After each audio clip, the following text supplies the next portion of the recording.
I really like comic books. I also really like movies and TV. That's why I started this channel. So you may be thinking, man, he must really like comic book movies. No, not really. Now, I don't think they're all bad. It would just be unrealistic to dismiss every single film from a genre, because there are quite a few that I really love, but with how many of these get cranked out every year, they just don't work that often. But probably the biggest exception to that is the original Daredevil show. I consider the first and third seasons to be some of my favorite seasons in television, and I realized that going into this new show, Born Again, I unintentionally gave myself some incredibly unrealistic expectations for it. And did it live up to them? Kind of. Daredevil was created by Stan Lee and artist Bill Everett with, to my understanding, a little bit of input from Jack Kirby. But the Daredevil that we know today was engineered by Frank Miller in 1979. His run is what cemented Daredevil as my favorite comic book character, and preceding runs are what made him possibly my favorite character in, anything, really. Matt Murdock is without a doubt the strongest character Marvel has to offer in my opinion, and he probably has the most consistent runs on comics ever. You will find a couple bad issues here and there, maybe even a bad storyline, but never a fully bad run. But weirdly enough, he hasn't had much in terms of adaptations. He's popped up in some Spider-Man cartoons here and there, he made an appearance in the 1970s Hulk show, and he was weirdly, cool. I never thought about it before. How a blind person lives. I forget about the darkness. Your darkness. And then of course he had a pretty rough go at a movie starring Ben Affleck in 2003. Yeesh. Things were looking low for the man without fear until 2015 when they just decided to make an amazing show. An amazing show that Netflix canceled after 3 seasons in October 2019. Boo. So when Disney finally decided to give Maddie a spin with a whole new crew, they were put in a needlessly complicated situation. Any normal person would think, well, they brought back Charlie Cox, Vincent D'Onofrio, Wilson Bethel, and John Bernthal, so why not just continue the show, probably? Well, they weren't going to do that. Instead, they had already mostly finished a soft reboot which they titled Daredevil Born Again, which has nothing to do with the iconic Born Again comic because, well, they already did that one.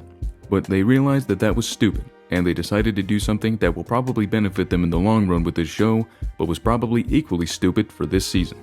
You see, I haven't really been able to come to a logical conclusion about this show because I understand that this was Frankenstein between the original crew that Disney hired and then the new crew that they brought in, which was made up of people from the Netflix era. And it's pretty weird. The season started off with a bang, I guess. But all in all, I think that the fight with Bullseye at the opening was pretty good, for the most part. And I am in the camp that thinks it's okay that they decided to kill off a major character from the original show.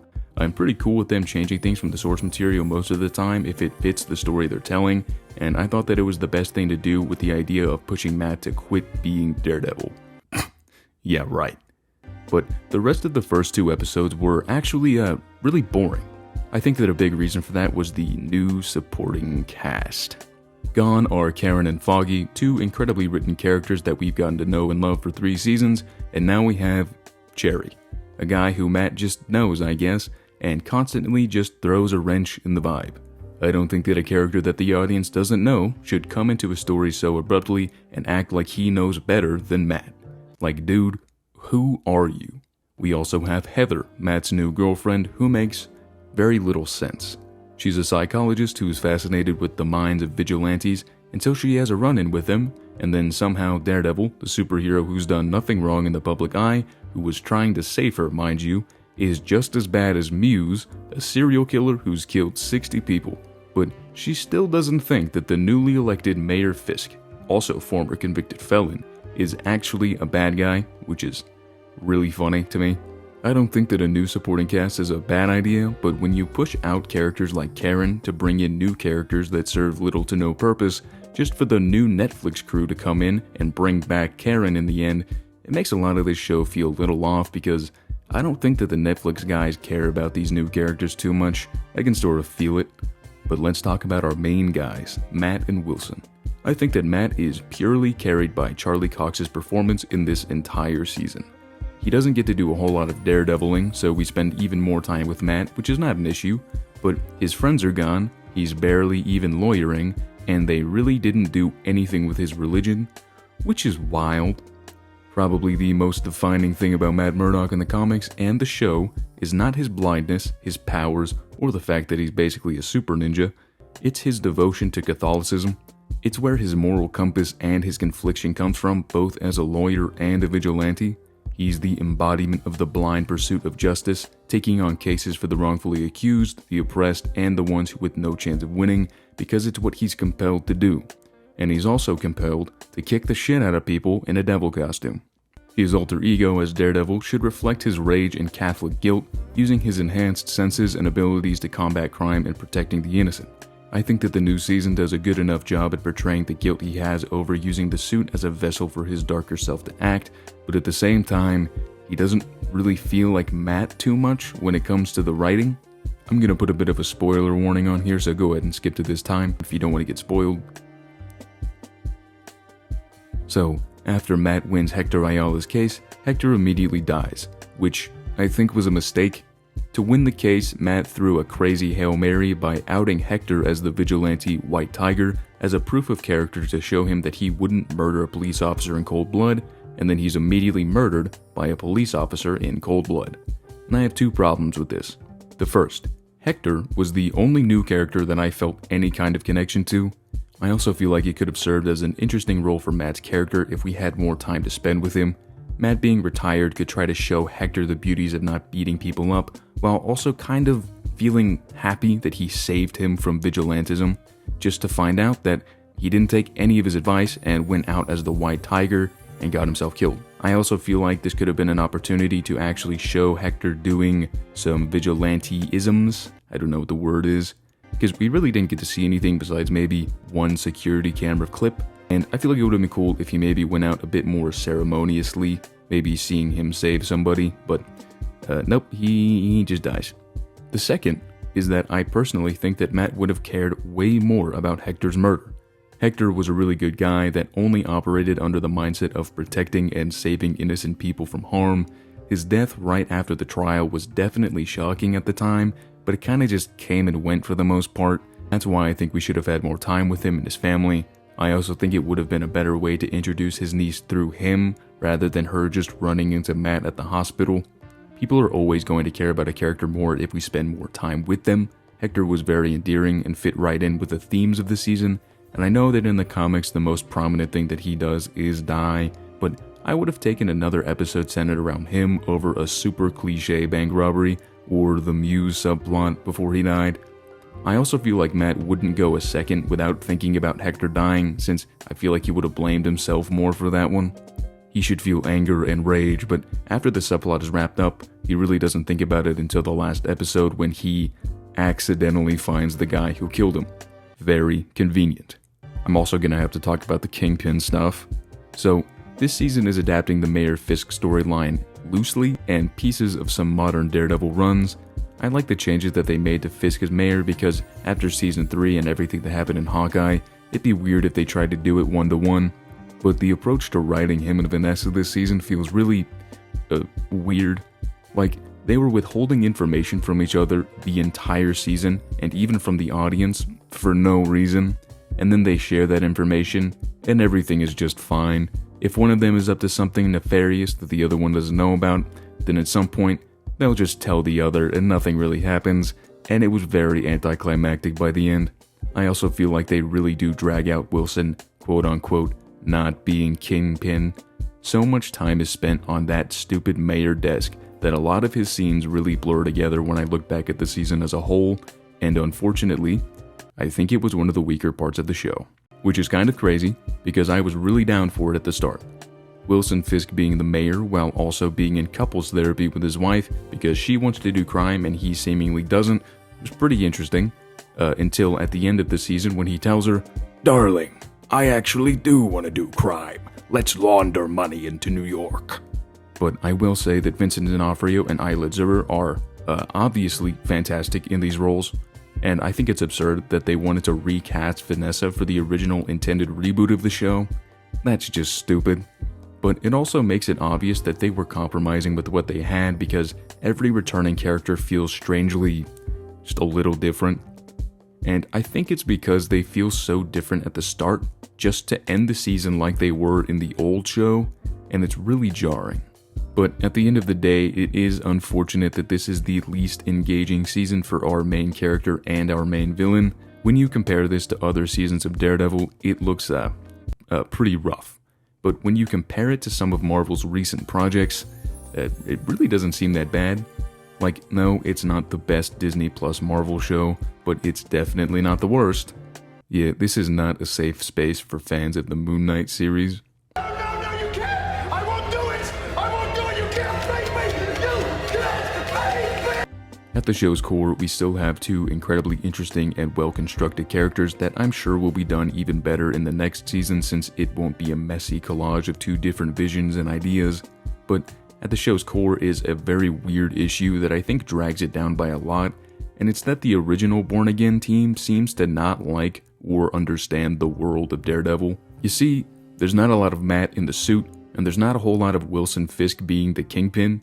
There's also no returning side characters for Matt in the show, and there's none introduced from the comics. It's mostly OC, and a lot of the stuff that they do introduce from the comics are changed beyond recognition.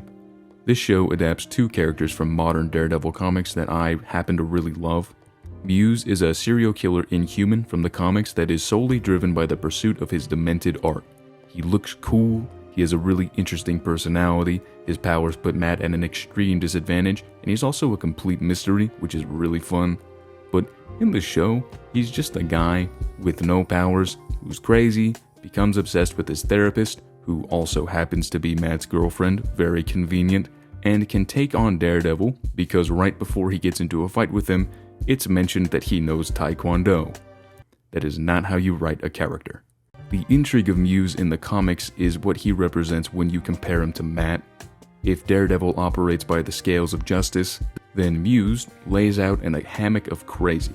He doesn't have a moral code, he doesn't justify what he does by right and wrong, and it's really interesting for the story.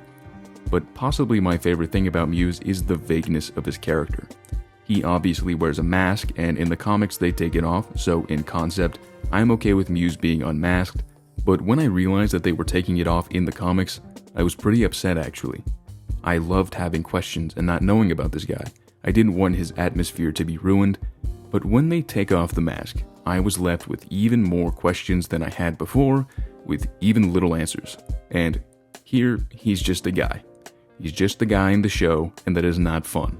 It doesn't help that the build-up to this twist of Heather's patient actually being Muse was non-existent. It kind of just happens abruptly, but again, like with Hector, there is no time spent on it, which is crazy because they spend the rest of the season dragging out things that we already know are gonna happen. We know Matt is gonna be Daredevil again. Fisk is obviously gonna cave in somebody's skull with his bare hands again. These arcs could be interesting. I like these situations Matt is put in throughout this arc, and I like how he's pushed to don the red again, but they spend so much time dragging other things out that this just feels like a cliff note in the grand scheme of things, which is extra lame because we're probably never gonna see Muse ever again. But the other character that they didn't care to understand is somehow even more egregious. After just finishing the first half of Chip Zdarsky's run, I can safely say that I really like the character Cole North. If you've watched the show to completion, you may be wondering, who the fuck is Cole North? Because yeah, he was actually in the show. Barely. In the comics, Cole is a detective from Chicago who transfers to New York. His defining characteristic is that he believes above all else in upholding the law from anybody who opposes it, especially when it comes to vigilantes and corrupt cops. If I had to describe him simply, he would be like if the Punisher never went crazy and had Matt's code of justice. But in the show, he's a corrupt cop who kills innocent people, and I'm actually quoting here, because you've gotta do what you've gotta do. And this was grade A character assassination for literally no reason, because the show introduces an original character who's a dirty cop that kills and harms innocent people and has way more screen time than Cole. There was no reason to make Cole fill that role. Wouldn't it have been more interesting if in Season 2 they introduced him how he is in the source material, but he's forced to work with Fisk's corrupt cop task force? But no, why would we do that? Now, I've had a lot of negatives, but I will say that this does bring me to a positive. I actually really like what they've done with the Punisher in this season, even if I think they could have gone even further with it. I loved Frank in season 2, but when it comes to his own show, I didn't think that they actually understood what the Punisher is supposed to be. And I'm happy that they set up a really interesting story for him, with the corrupt police officers in the city adopting his logo and worshipping him. I think that it serves as a natural progression for him in the overall story, and also serves as a commentary on real-world cops who wear Punisher logos, which is pretty demented. But again, we don't get a whole lot of time with Frank, because he's only in 2 episodes. So, cool, I guess. But I hope they go even further with this concept in his Disney Plus special. I'd like a movie, but I'll take what I can get at this point. But probably my biggest positive from the entire season is that Wilson Bethel's portrayal of Bullseye was left unscathed. Bullseye is my personal favorite Marvel villain, and he was my favorite part of season 3, so when I heard that the first crew in Born Again wasn't gonna bring him back, I was genuinely upset. But when the Netflix crew took over, they brought him back, and you can tell.